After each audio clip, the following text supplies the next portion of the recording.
Alright, hey guys, here with the shooting and firing demonstration of these S Thunder products. Let me just go through them real quick right here and then tell you how it's going to go. Right here we have the S Thunder powder only landmine. Here we have the water only landmine. And then here we have the water or powder landmine.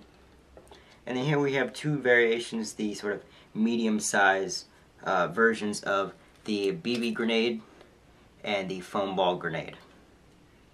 And then here we have the CO2 adapter, which is made to use the little 12-gram CO2 tanks.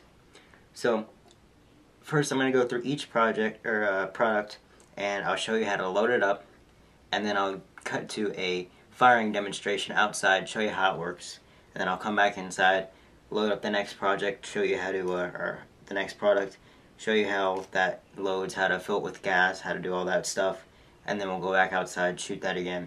And so I'll try to make this as informative and as speedy as possible. So let's get to it. So the first thing we have here is the CO2 adapter. This is a really simple device made completely of metal. It feels like a solid aluminum, thick walls and all, very sturdy.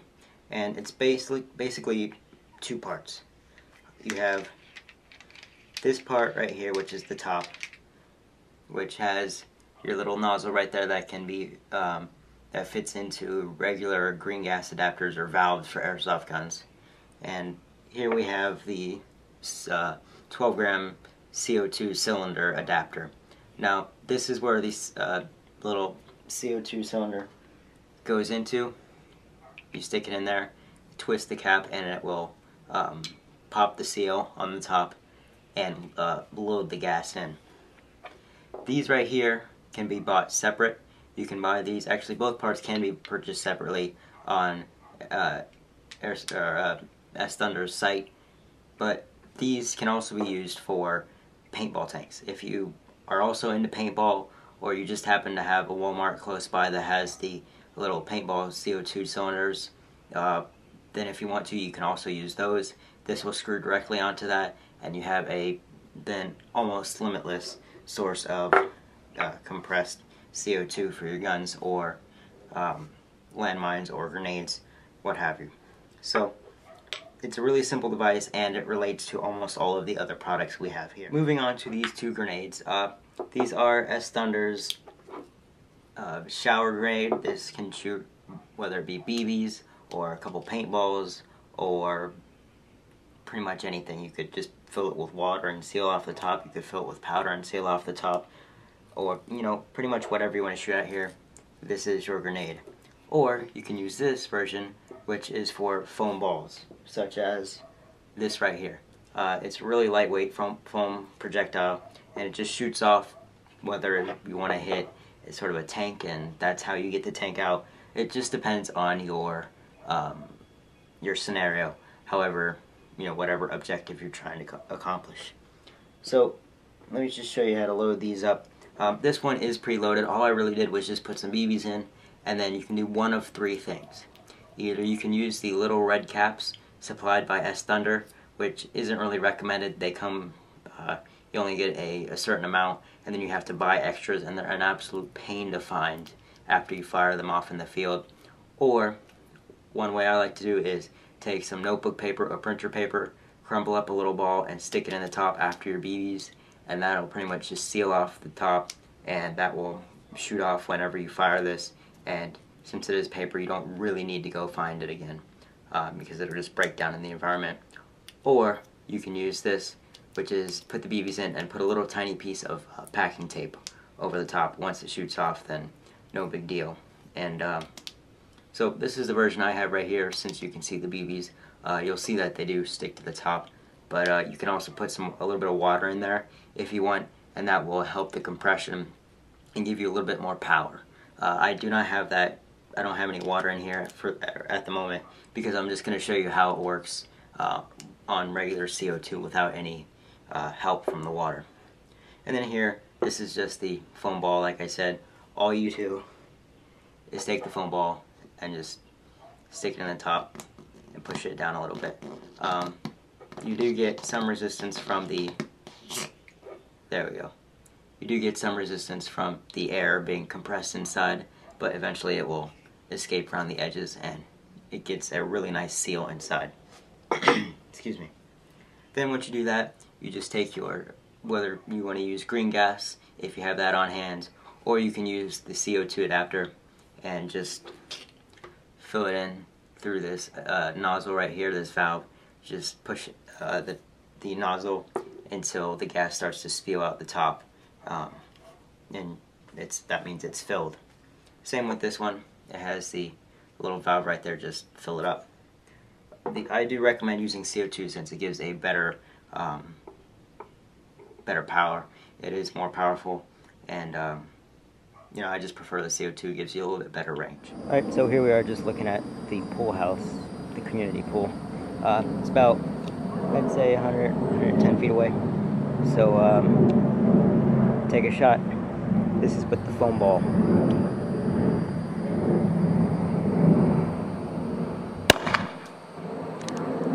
So that went maybe, I'd say 30 to 50 feet out.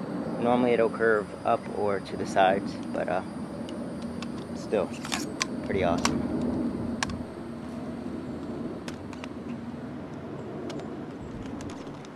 Now for the BBs. Like I said, it's filled with BBs and then put tape over the top. So see if we can see the spread.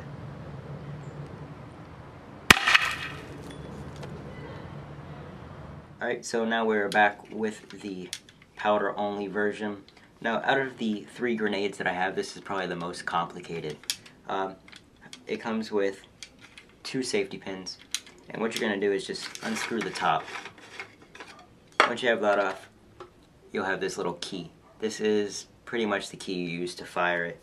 And then once you do, or not fire it, but set it up and arm it. Once you have it armed, then you're ready to go. Just put this in, whether it be your vest or a pouch or something. Don't lose it though. Once you do that, all you really want to do, take this little black tab off, take your key, spin this until it clicks. Once it clicks, it's ready to be filled with gas. It's armed. Then you want to be careful. You can put your cap back on. Just spin it until it goes back on. Then on the bottom, fill it with gas. Once you fill it with gas and it's completely full, then take it out, or put your little black tab back in. I forgot to say that. You don't want to lose that. Seal that off. Take it out to your field, perfectly fine to carry as long as you have these safety pins in. Once you find your ideal place, dig a hole, stick it in. You can pull out your safety pins, and then just lightly put on the powder on the top. Just put it in there, no problem. Or if you're having trouble with the top, you could just leave your safety pins in, unscrew the top, put the powder, and then screw the top back on, and then pull this off. It's ready to go. Now, one thing I really do find that is, pretty cool with this is this version is a step and delay version. Your enemy will step on this, they'll hear a click, and then it won't go off until they actually step off of this. So that adds sort of a cool bit of realism to, they're not quite out yet, and they have to frantically find a way to disarm the grenade, whether it be find a heavy rock and try to slip that on as they pull their foot off, or just keep it compressed. So I do like that mine. Once it's done, just go find it at the end of the game, pick it up, put your safety pins in. You can wash it out, and then it's just good to store the key right in the top there so you don't lose it. So it's always here on the grenade. And once it fires, this little piece that's twists, or the part where the key goes into, it will reset, and when you're ready to fire it again, or ready to arm it again, just twist it again, and you're good to go. So now to the test. Here we are with the water-only landmine. Now they do make a powder version of this in the same size. These do also come in tan and black, or this is the yellowish tan. They also come in black, but for the most part, this is the biggest grenade, or the biggest landmine that S Thunder does make. And it's really simple to use. All you need to do is unscrew the top. Once you have it open, you'll see there are these little straw pieces right here, and then here there's a piece that springs down. This is where you're going to put your 12-gram CO2 cartridge. What you're going to want to do is stick that in, and pretty much that's how you fill it with gas. And then you'll notice, hopefully you can see in there, there's a little red line there, and that says do not fill over this point. So you're just going to want to take your water. I have a water bottle right here, and you're just going to want to fill to that point. Now, I don't always recommend filling to that point because as the gas escapes, it just sort of shoots the water out and ends up going on for a couple seconds, and that's just going to aggravate people. You want a short pop and a burst of sort of a mist of water, but you don't want it to spray like a sprinkler and get their pants and shoes and gun all wet. So I recommend filling maybe half that, or a little bit more than half. Pretty much a water bottle's full. And once you do that, it's about halfway. I find that's all you really need. And then you can just, assuming the CO2 cartridge is still in there, I'm not going to put it in since I'm still in my house, but put your CO2 cartridge in, screw on the top, make sure your safety is still in. Your safety is on a chain, which is really, really nice, so you don't have to worry about sticking it in a pocket or losing it or anything. Screw it on, and you're good to go. Take it out to your field. I do recommend putting the water in, once you're on the field and you find your spot. But dig your hole, stick this in the hole that you dug, and pull the safety out and wait for somebody to come step on it. Once they step on it, this button right here will decompress, and or will compress, and the water will shoot out of these nozzles right here. You can angle them.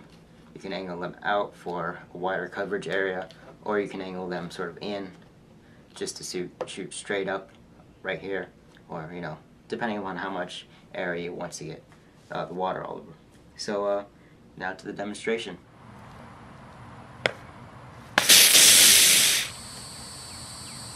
And here we are with the final grenade, or the final landmine. This is the water or powder landmine.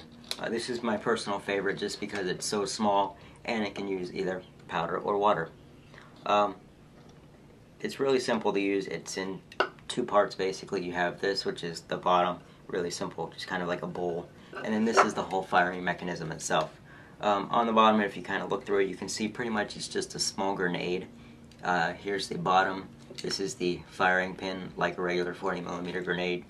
Here's the valve that you fill with gas, and here's the little pink gas release point, like in S Thunder's other grenades. And it's spring-loaded, so you can see that's how it fires. Basically, before you get out to the field, you can just take your, whether it be green gas or the CO2 adapter, fill it through the little nozzle on the back, or the valve on the back. Fill it up. Once you're done filling it up, just stick it in the little bottom piece. One thing there is to notice is there's little cutouts on the bottom piece. That's where the safety pins will fit through. So just make sure they fit in there. Keep it nice and tight. While transporting, you might want to put like a rubber band or something around this, a thick rubber band, because there's no real connection. These just fall apart easily. So just keep these two pieces together. Once you find that spot on the battlefield that you want to place your landmine, just dig the hole, place it, put your powder on, and pour water, and then pull the pin. I don't recommend filling it all the way to the top. Just put in, for water, just fill it up basically to this outer ring, and it's pretty much fine. You don't want to put too much water in. Same with the other water landmine. You don't want to get the opponent too soaked. But easy clean up. Once you're done firing it, you can just take this piece out, unscrew the top, spray it down with water. If you're using powder, you might want to do a water detonation just to clean it out, to get all the powder out of the internals. But if you're doing water, just simply dry it off and you're good to go. Put the top back on and it's all clean. So now to the final demonstration of this, and I will see you guys later. Thanks for watching. Please comment, rate, and subscribe after this.